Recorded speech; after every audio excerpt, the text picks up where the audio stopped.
saya. Grabe, 25 out of 10 tong roller na to. In fairness sa Skywalk, hindi pala siya hanging bridge. Perks ng solar.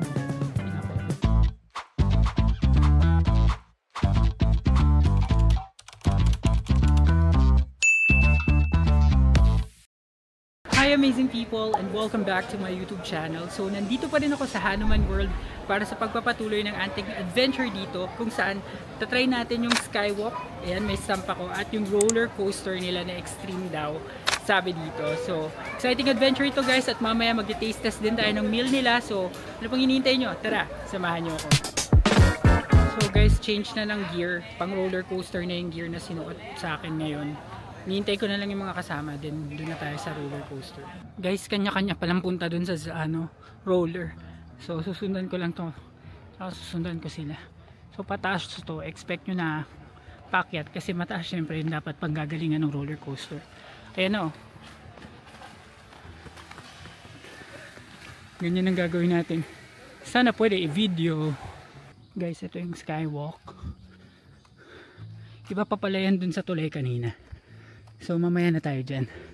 Dito muna tayo sa roller. Ito na siya. Kakahingal umakyat ah. Yan.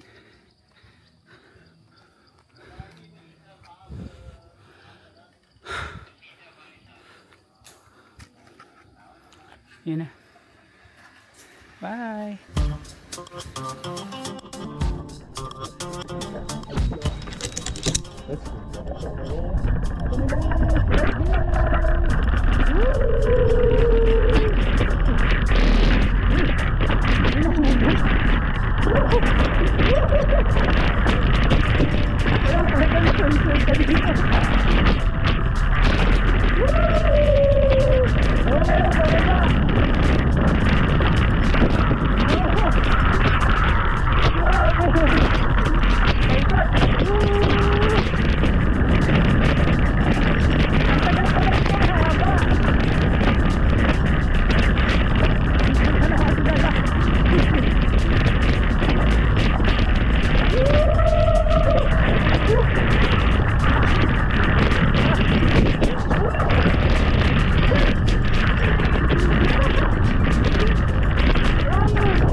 Alright guys, so ang saya. Grabe, 25 out of 10 tong roller na to.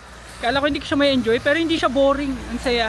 And hindi ko lang siya na video pero may GoPro naman na nag-take ng video. Tatanungin natin kung magkano. Sana mura lang. So yung video guys is 535 daw per pax. May 7% na VAT. Pag photo din 500. So kukunin ko na para mapakita ko sa inyo. Okay guys, so kinuha ko yung kumuha ko ng video para ma-share ko sa vlog. 535 baht. Tapos i-claim yun dun mamaya. Babalikan ko lang kasi nasa locker yung pera ko. Next na natin is Skywalk. So nandito ulit tayo sa baba, may shuttle ulit pabalik dun sa taas.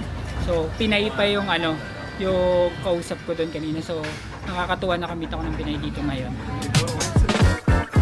Okay guys, so na-claim ko na yung photo, in-airdrop na lang sa phone ko. And malinaw naman yung kopya, so matatawa kayo doon. And ngayon, pabalik ako dito sa trail na paakyat. Papunta naman tayo doon sa Skywalk. Yun yung last activity natin for today bago tayo kumain doon sa restaurant nila. By the way, kasama din sa package na binuko yung meal. Okay guys, so let's go na sa Skywalk. Okay. In fairness sa Skywalk, hindi pala siya hanging bridge. So, ano pala to? Matibay. Matibay na bridge. Kahoy, tapos sa ilalim niya may bakal. So, ayos. Oh. walang kagatol-gatol. And ang maganda nito guys, Pinoy na naman yung nag-ooperate dun sa skywalk, dun sa entrance. Kaya sabi, nag-ML pa siya. Sabi ko, sige kuya, ML ka lang, alam ko na yan, kaya na natin to. Sabi niya, alam mo na yan. Natuwa pa siya na solo traveler ako. So shoutout sa iyo kuya, sa Hanuman World. And so dire-diretso tayo dito guys. Eto medyo mas mataas na, pakita ko lang yung baba. Ayan, yan yung nilalakaran pag papunta dito sa roller tsaka dito sa skywalk.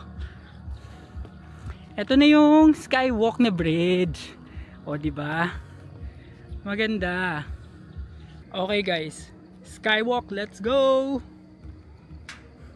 Walang kagatol-gatol guys. Walang katakot-takot. Ayan. Kasi hindi nga siya umuuga. Kala ko guys, hanging bridge. So kung hanging bridge to, medyo nakakatakot, pero hindi naman nakakatakot kasi nga hindi naman siya hanging bridge. So kayang-kaya nyo to guys. Ayan o. Oh ha, kayang-kaya nyo to. Sa mga may fear of heights, huwag kayong matakot kasi hindi siya nakakatakot, promise. Ayan, nasa may bandang gitna na tayo. At ito yung view nya guys. Ayan ang view sa skywalk.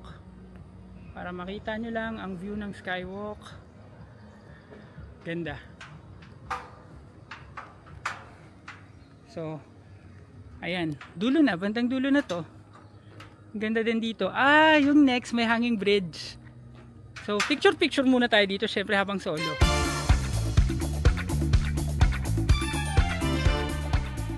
Continuing our journey, ito na yung mini hanging bridge. Ito na nayuyugyog. Ayan. Nayuyugyog ang hanging bridge dito. Pero maiksi lang. Tapos na. Ayan. So next na itong trail naman na ito. Yan.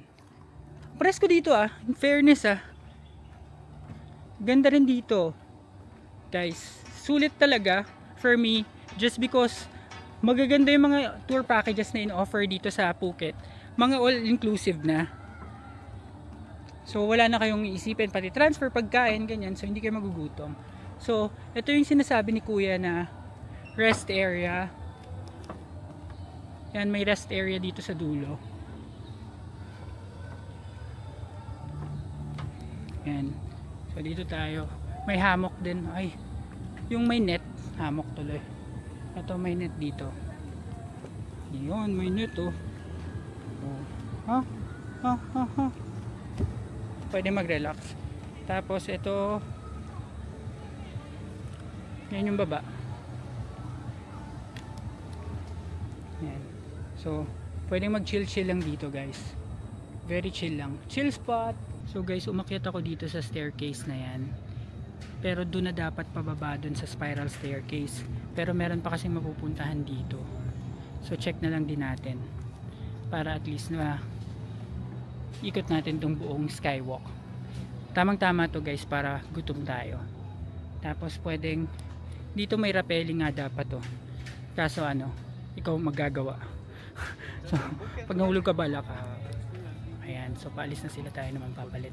Sandali lang guys, kung hanggang ngayon ay hindi ka pa nakasubscribe sa channel na ito na AJTV Amazing Travels, mag-subscribe ka na dahil malaking tulong yon para sa akin na maipagpatuloy ang paggawa ng mga ganitong klaseng travel videos.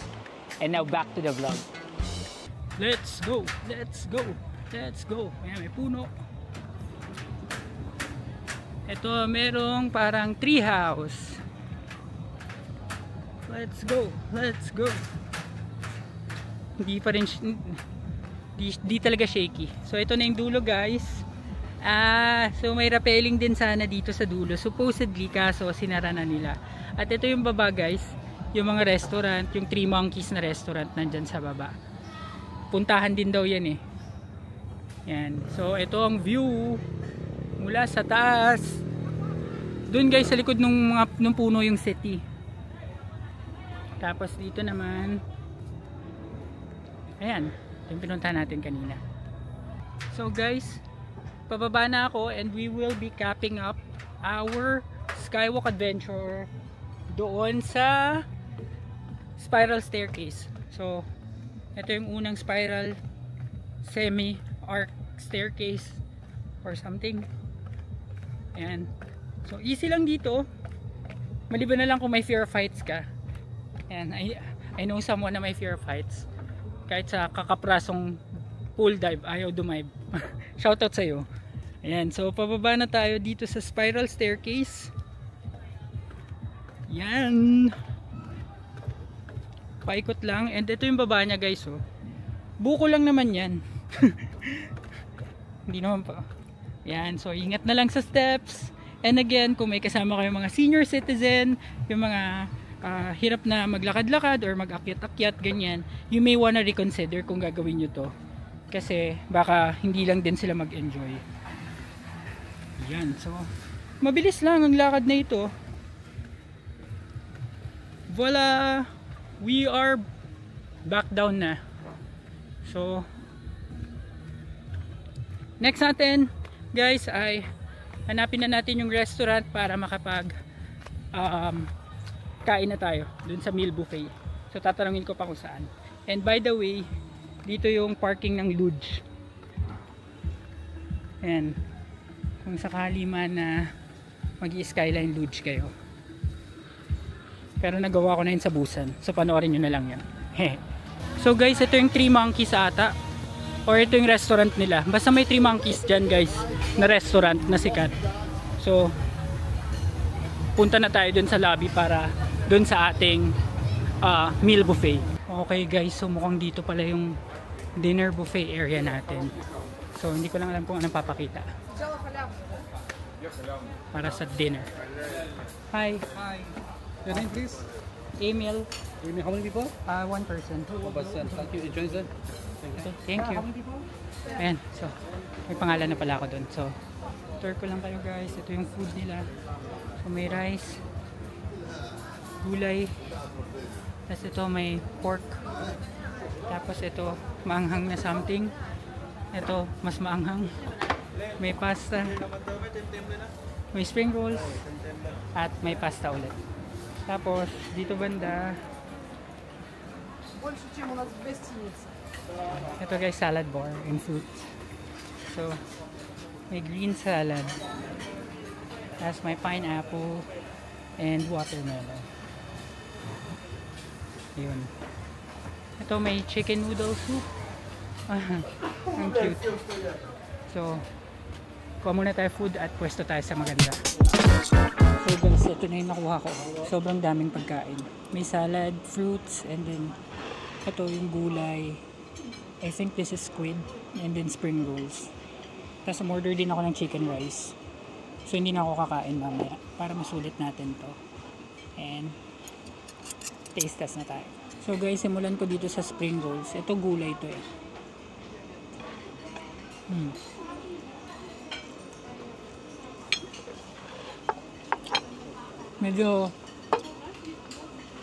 Medyo malungkot yung lasa. Siguro mga nasa 5 out of 10 lang. Pero hindi kasi siya malutong. Kaya para siyang lumpiang sariwa. Ganun. Itong gulay na to, araw-araw ko na itong inuulam.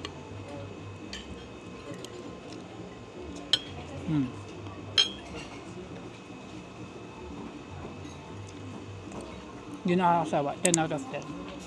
Try natin tong squid ata. Squid nga.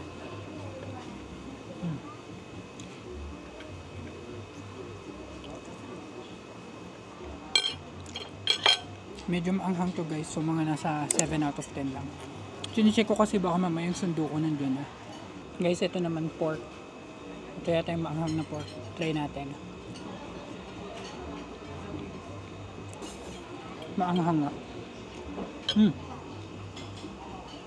Maanghang nga. Mga nasa 6 out of 10 lang ito.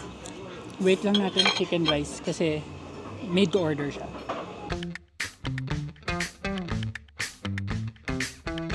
Guys, grabe, busog na busog tayo for today's video. Grabe, nabundat ako dun. Pero sulit, para masulit din natin. And ngayon, hihintayin na lang natin yung ating car pabalik sa ating hotel. So punta na tayo sa pick up point. So guys, nandito na ako sa meet up point para dun sa shuttle transfer pabalik ng hotel. And in all fairness dito guys, para siyang naging amusement park para sa akin. Enjoy ko to. especially kasi yung roller na ride nila. Yun, napaka one of a kind experience. So first time ko yung nagawa at dito pa sa Phuket. So itong experience dito sa Hanuman World, I would highly recommend it, especially sa mga adrenaline junkies, para you know, something kasi pag Phuket kasi parang naiisip lang natin beach, yung mga ano lang, party ganyan, pero meron din pala mga adventure na nandito sa Phuket. And at the same time, may ATV din, marami mga things to do sa Klook. So check nyo lang yung Klook and always use my promo code AMIELKLOOK. Guys, we're saying goodbye na dito sa Hanuman World. At ito na yung ating queue para sa thank you para sa sasakyan 2269. Teka. Downside ka. You can go downside. Okay, thank you. Yeah. Enjoy ko to. Ayan, bye bye. May nag-zipline pa. Punta na tayo sa ating van transfer. Guys, nandito na ako sa loob ng van and perks ng solo traveler. Pinapaupo ka sa unahan. So, yellow po tong van na to, guys. Thank you. So, let's go back na sa ating hotel. Guys, I'm back na here sa Naina Resort and Spa sa aking hotel room. At dahil dyan, i-end ko na muna ang vlog na ito, guys. Maraming salamat sa lahat ng nanood ng second part ng ating Hanuman World Adventure. At kung nagustuhan ninyo ang video ito, please give me a like, comment, share, and subscribe to my channel. And do not forget to hit the notification bell para updated kayo sa aking future vlogs. So hanggang sa susunod na episode ng aking Phuket Vlogs. Yun lang, guys. Maraming salamat. Bye!